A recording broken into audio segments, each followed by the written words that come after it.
All right. Hello, hello. Yeah, just jump in here. This is going to be a bit of a complex one, but yeah, that's why I'm here. I was trying to think about what I was going to say, but now I just don't know. But anyway, yeah, something I've been having I come up with a thought the other day, and I posted it on the philosophy forum. It's about the an idea for the the the arrival of kind of like the God concept, and I need to say this. Where's my chair? Yeah. I need to say this a bit more broadly because when I say God concept, I don't really mean God in that sense. More like already stumbling over myself straight away here. It is a tricky one to go through. Let me start at the start, I guess. So, as I mentioned before, like some videos back about my interest in religion and stuff like that. And I've actually said as well that I am not religious in the sense that other people say they are religious, but in my own sense of the meaning religious, everyone kind of is, and it's a very specific human trait. But this is just to give you an example of the problem of some of the concepts and terms being used here, because religion is yeah, what I was talking about on the forum. This is the problem when I'm talking about Western being Western. Yeah, when I'm talking about religion and being Western, we automatically associate the Western concept of religion with other things outside of the Western traditions, Judeo, Abrahamic religions they call them, and then apply this to sort of Buddhist, Hinduism, even Confucianism, and it's just not appropriate. And I fairly recently found out. Well, I didn't. When was it? A couple of years ago, I heard about this, maybe more actually. Um, Probably several years ago. But yeah, but there's no actual true. There's no word in the Eastern languages for the term religion. They've created a kind of term and adopted the Western term, but we apply it to their. Let's call them. I just call them traditions very loosely, and we apply the term religion to some of their traditions, which strictly aren't religion in the same sense that we think of religion. And yeah, they're not concerned with the God concept, so to speak. Oh my God, there I go again, so to speak. Anyway, the where am I? Where am I? Yeah, it's really hard trying to order my thoughts with this one. It's I just cut to the chase straight away. Maybe it'll be easy to go backwards in my explanation. So my idea was basically this: that I'm sort of calling it like a one-upmanship is the best way to frame it, I think. So I'll just refer to it as one-upmanship, which is basically um when people talk about catching a fish, they'll be like, "Oh, I caught a fish. It was this big," when in reality it was this big. But you'll go, "Oh, it's this big," and then then like it gradually grows over time, and we're pushing the boundaries of what is believable. And it's this kind of I'm not sure competitive as well when I'm saying this. Like there's competitive element to this as well, but there's also like just bragging rights just to appear of a more higher social standing or to just be able to tell a story which excites someone and interests them and intrigues them, grabs their attention. And so I'm relating this kind of the development of this sort of human. I would say this is kind of an innate human quality, but I'm not too sure. But certainly for storytelling, that is innate. That is what we do with like episodic memory and such. We store information in this way through a narrative. And I was just sort of thinking that over time, as people develop these different ideas and maybe they will compete with each other. I'm going back like prehistory here. People say, "Oh yeah, this it was like this, it was like that," and people will be more interested in the bigger, more spectacular stories. And then this story would then be passed down, and people would maybe build on this and extrapolate and exaggerate it more. And funnily enough, I was just watching Within Reason with what's his name, Alex, whatever his name is, and he was talking about this, and he mentioned a couple of things I was talking about a few days ago, where he's sort of saying about um, how items in the Bible are like they're sort of saying that Jesus did one thing, and then as you progress through time through the Gospels, like his miracles grow and grow and grow, become bigger and bigger and bigger. A bit like the fish, it was this big, it was this big, it was this big. So it kind of accumulates to gain more weight. And again, this is common knowledge in everyday social life, where people do this, but it's curbed quite a lot recently. Recently, I'm talking, within the past few thousand years, due to being able to write things down, have evidence, and such and such and such. Again, this is another thing which I was maybe not explaining correctly on the forum. It's very hard to appreciate this, but this kind of goes back to what I was talking about in the previous videos about Karl Popper, where he refers to the idea of society as the closed society, the open society. We lived in a closed society before, like it's magical content without there was no individuation, no individual, so to speak. I've got to stop saying so to speak, it drives me mad. I never say it except for on a video. So weird. Anyway, yeah, so it's kind of running through with that idea. And the problem we have here is you do have to kind of appreciate that human society and our knowledge today, we've gone through a phenomenal amount of like cognitive shifts and paradigm shifts in how we conceive the world around us. And there's many things we just take for granted. It's like, you turn a tap, water comes out. It's like, duh, yeah. Oh, of course, the Earth goes around the sun. Again, there's plenty of people on the planet now who don't realize this. Some people think it's flat, for God's sake. So I'm not talking about, I'm talking about the massive majority of people in the past, or even nearly everyone. There was no kind of we had reason, but we didn't have reason how we think of it today. Like we had evidence, but not in the sense we call evidence today. We had facts, but not in the sense we call them facts today. The things have changed where we've gone through the logic and reasoning, and we've formalized it, and we did this through the individuation, I believe, with Karl Popper and such. Anyway, I did mention, just to show that I'm not completely batty, I've mentioned this and posted it on there's a link to this on the forum. Again, I read this, Jesus Christ, maybe 7 years ago, 8 years ago, a long time ago. Still there on my shelf. I just had a quick brief look through it. It is from 1999, so kind of outdated. But it's sort of going into like the neuroscience and the psychological development of children, babies, and such. There's also this one, but I've not actually gone through all of this yet.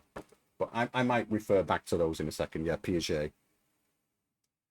But anyway, just to show that I am aware of the basic development of children and what this argues for in here. Although I say it's kind of really biased and leading towards like physicalism and such. Rationality in science. It's very kind of in that vein, which you'd expect the scientist in the crib. It says it in the title, really. But it does sort of divulge and present enough data and information to show that,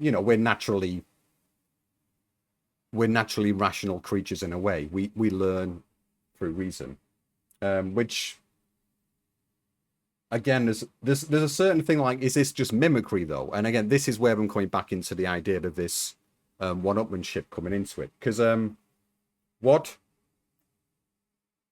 can go and find videos of this on YouTube, no problem, where you see like there's some sweets in a box, and there's like an adult human there, and there's a little kid watching them, and the guy will like tap his head, tap on the side of the box here and there, twist this 2 times, stand up, turn around, sit down, then open the box. And it's something like that. And the child, because there's only like 1 or 2 moves he does which are actually needed to open the box. So, turn this, and you can see it in the latches. But the child doesn't know this. So what they do is they copy every single move that the adult does, watches them very carefully, and then gets the sweet out of the box because they want the sweet. They don't have the rational capacity to think this isn't needed. They just assume It's a lot of mimicry involved here, and it's this kind of thing which I'm talking about. I'm not just saying that people were in prehistory were stupid. Clearly not. They're just as smart as we are now. But they didn't have the cultural development, the development, the formal education of like logic and reasoning that we do today, which we just don't even think about today. And it's a very long-winded. It's very. It's again. It seems this is a thing that is getting to me about his thought. It's just a strange thought. I never thought about it in this way before, and it's hard to kind of, rather than just saying, "Oh yeah, people just outdo each other with their stories, and this creates God." It's like, yeah, what are you talking about? It's not that. It's a whole, because I'm not religious in a sense, like I was saying, but the whole idea of the God concept, or even like if you want to say Brahma in like Hinduism, which is not God, so to speak. I did it again. Fuck's sake. And even like Confucianism, which is it's more about following certain paths. But within all these elements of religious traditions, and it's basically like a social organization. It's kind of like the early. No, I'd be beheaded if someone heard me say this. Well, yeah, it's kind of like the early sort of development of science, I guess, and rationality. It's like we would extrapolate things, and I'm not. Again, some people are bringing up animism as well, which this is not. I can relate it to animism, what I'm talking about as well. It doesn't really matter. Because if you just, the thunderclouds and, we're sort of saying, oh yeah, there's a God out there that did it. That doesn't take back from what I'm saying here, because it's the better explanation is not the better explanation. Meaning it's not the rational explanation which wins through. Although over time, I'm talking generations and generations, millennia, I don't know how long. But over time, the rationality will bleed through with the competing narratives and elements that they're talking about. And again, someone sort of says, like, where do I get... There's an idea of, like, the gods grew out of the cities and the idea in the city. And someone was sort of asking, like, well, where's the evidence for this? It's everywhere. It is everywhere. Especially, well, in the Western traditions as well. There's like, there'd be like, each city would have like its patron god. And it's just... That's just something that's fairly well known.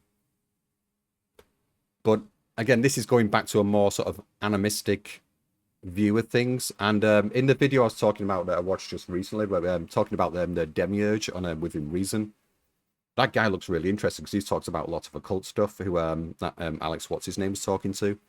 And yeah, I'm going to dip into that because I like the old occult stuff. I've got the Hermetica on my shelf here, which is yeah, it's kind of well known now as a fraud. This, it's not real, but it's still an old thing that someone wrote, and it's interesting. It's interesting. It's clearly like plagiarism in a way, but it's one of these we'll never know kind of things.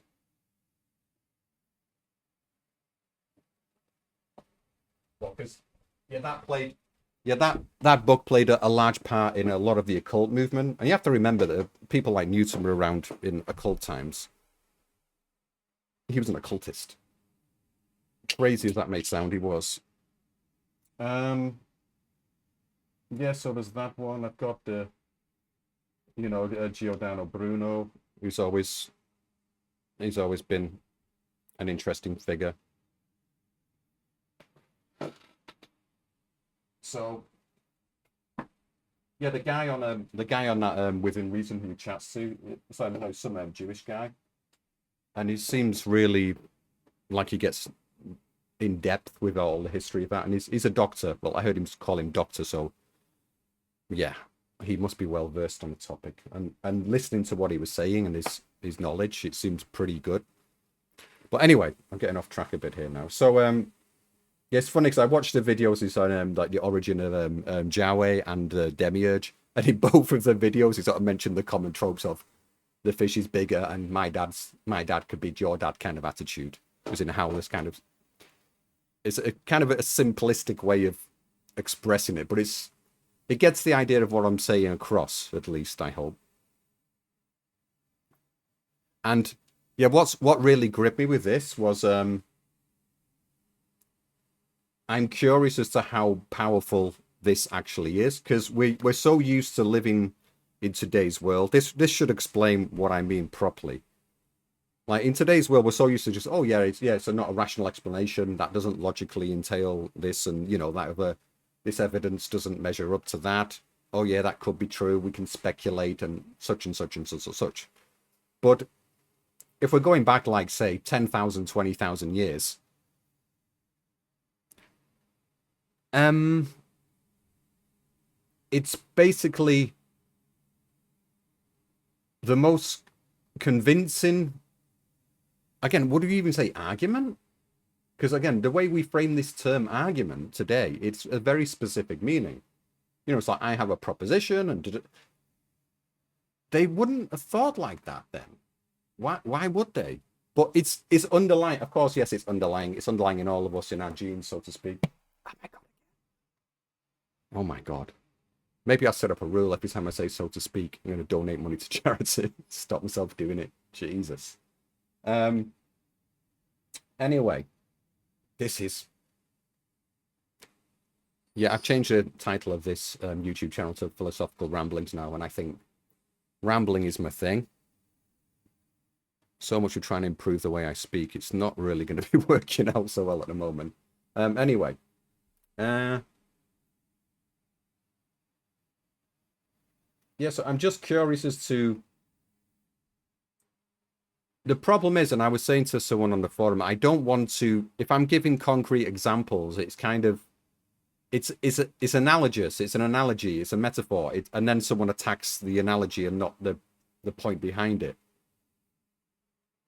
which is a topic I want to talk about another day. But I think it's precisely this, and allegories, where we can see, we can kind of see throughout the very early episodes of history, like through like Platonic writings and such, and the pre-Socratics, the sophists. You see this kind of analogy used over and over and over and over again. And it's almost like the common form of argument, or a very early form of argumentation before reason comes into play properly. There's not as much atomization going on. And my instincts, my intuition, which you should never trust, but they kind of tell me that if I just go back 20,000 years before the Greeks and such, then is the entire idea of knowledge more or less absent, and it's more about just the better story wins out, not in the terms of like just pure like rhetoric, the most entertaining, but certainly will play a part in it. But then of course, if you have a story which is more entertaining and people, it sticks in their memory better. I'm not going to get into the whole memory thing on religion. I'll be here all day. And mnemonics. But that aside, mnemonics aside, just like what has a certain power and entertainment quality to it, whether you remember it or not, it will win out.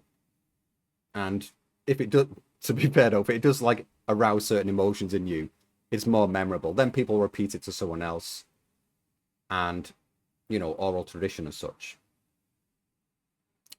But then, so you might have something which is actually closer to the truth, but just this is a better story.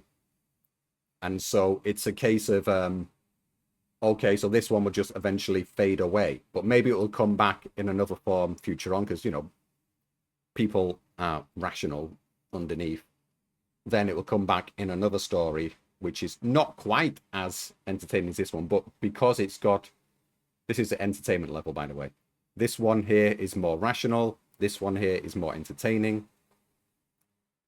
And for that reason, it will kind of weigh over it. And then it will just sort of feed off the elements of this. Kind of like, I guess, sort of memes in the way that Dawkins talks about. Imagine it's something pretty much like that. And again, within reason, I watched the other day, he was talking about this as well. He was sort of saying that how the Christian religion sort of stole, in a sense, he was suggesting, from the Egyptian mythology. Again, it didn't have a mythology of its own.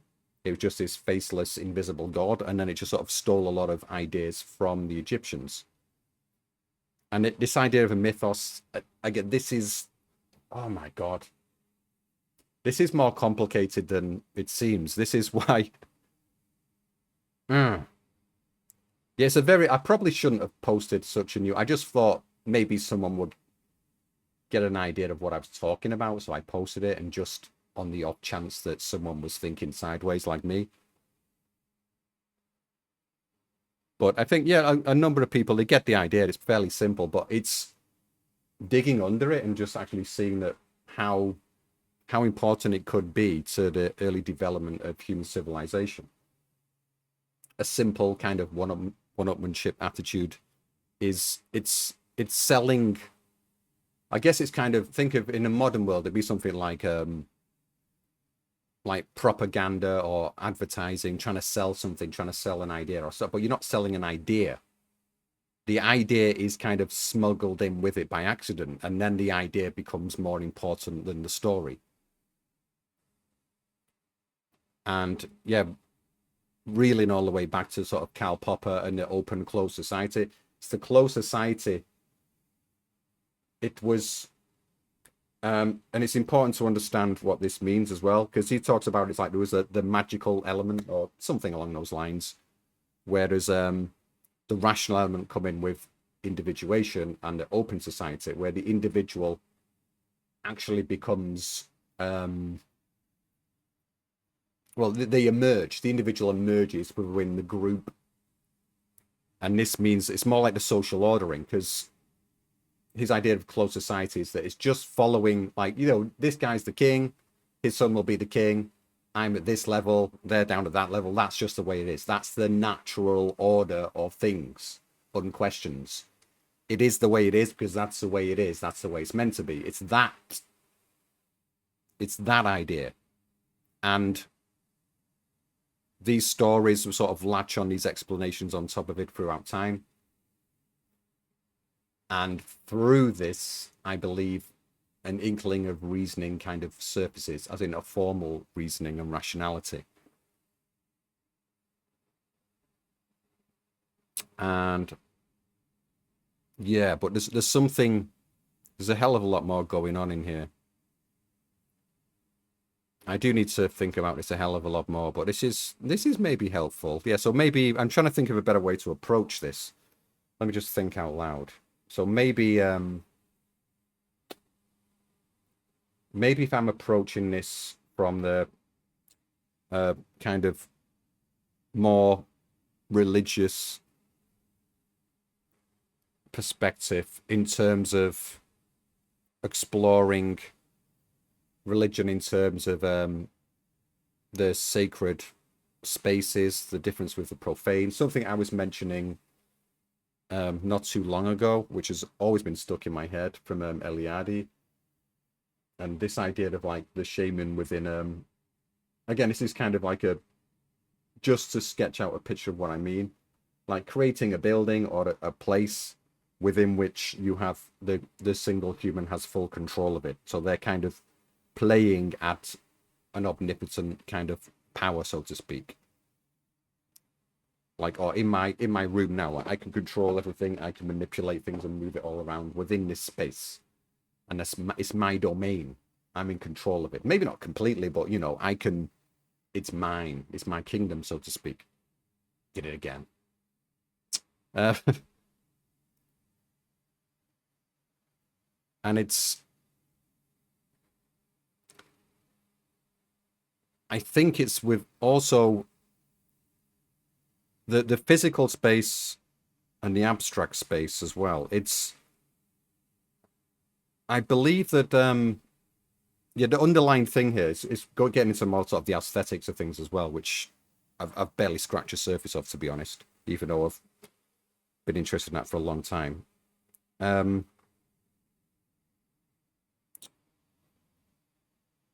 what was I saying? Yeah, it's the abstract space. It's you need to develop. It seems to me that the space of mythology and the narratives and the imagination needs to develop, and not just develop. I mean the collective development of this area, whereas people are exchanging, unbeknownst to them, they're exchanging ideas through stories. The if you will, it's kind of like the reason which is within them kind of wells up through the stories they tell,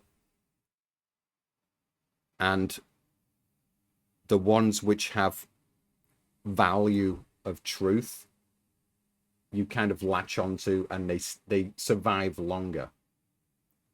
But I imagine quite a number of them do die out. But again, this is talking about, you know, accumulation over a long time here. And it seems to me that that's a reasonable thing to think. But I do need to dip back more into the neuroscience of this to look into it, to see if that's a feasible idea. On the surface, intuitively to me, it seems like completely, yeah, that makes sense. But whether it's a significant factor, assuming that I am correct about that or not, is debatable. Or whether there's something more nuanced in here. There always will be. But yes, a couple of books I do want to get printed out. One on neuroscience of aesthetics. Definitely want to jump into that. There's one here I've not quite got into yet. So in Gods We Trust, the evolutionary landscape of evolution. Going into a bit more neuroscience. I think that's reasonably old, but I don't want to go full on neuroscience into this. I'm by no means an expert in that field at all. I'm an amateur, kind of amateur interest in it at most. Anyway, yeah, this is a long ramble, nearly in 30 minutes now, and not a lot's been said. But yeah, what am I trying to think about putting together here? Yeah, so if I can try and approach this subject as in relating it to maybe like objects, space, time, maybe looking at it that way would be useful. Yeah, because this idea of the eternal, this is clearly an exaggeration of, you know, someone lives forever, immortality. This kind of idea might play into things quite a lot if I look into it more. Same with space, like infinite space. This is a difference as well, which a number of people touch on this. I mean, many philosophers, anthropologists talk about this. It's the finite and the infinite. It's like we lived in a finite world before. Everything was known and there and given. And it's only in the sort of modern age where we've been exposed to the infinite. The idea of the infinite for someone 10,000 years ago, 20,000 years ago, I'm not quite sure. Of course, I'd be able to grasp the idea of the concept, but it's just it's not I say grasp the idea of the concept. We can't imagine infinity. It's things that a lot of things we accept today are a lot of things that we can't actually really cognize in our minds. We can't imagine certain things. We can't imagine quantum mechanics, but we can make analogies and models and formulas which kind of show a bit what's going on, and they work, and we can test that and go, oh yeah, this is kind of what's going on. But at the true base value of things, we've got no clue on how to, because we don't live at that level. And again, I guess you could sort of say this for like animals don't live at a rational level. We live at a rational level now. We are animals, and I'm not entirely convinced that we can say we live we've always lived in a rational realm, as in like a more abstract, what Schiller refers to as a formal impulse. Yeah, I don't think I went into this that much last time I talked about it. Yeah, Schiller in here on the aesthetic education of man refers to us having like what's it called, the material impulse and the formal impulse.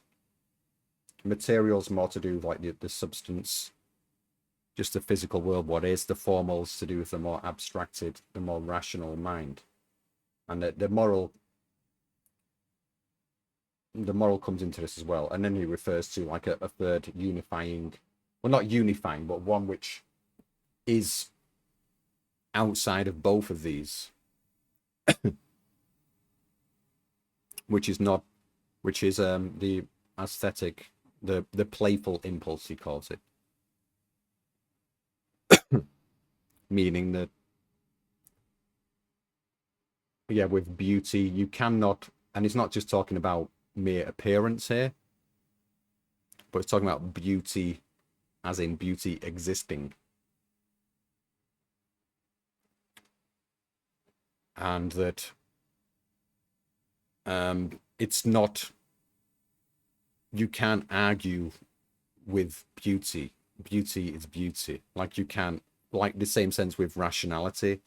What is a logical statement is true. What is true, but it's not physical.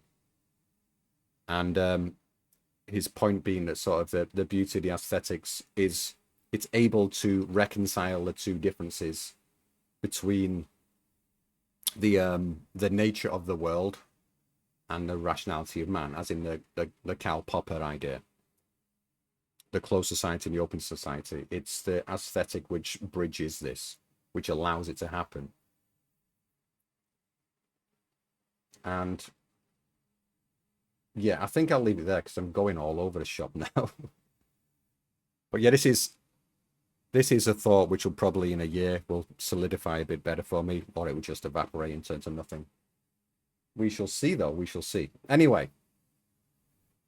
Yeah, bye-bye. I'll put something, if anyone's interested in that Substack thing, I will write something soon. I will do it every week. It's just been a bit of a busy week lately. Been a bit all over the shop. Anyway, I might come back and try and revisit this and see if I can pull my thoughts together a bit better and express them. But we shall see. Anyway, bye-bye.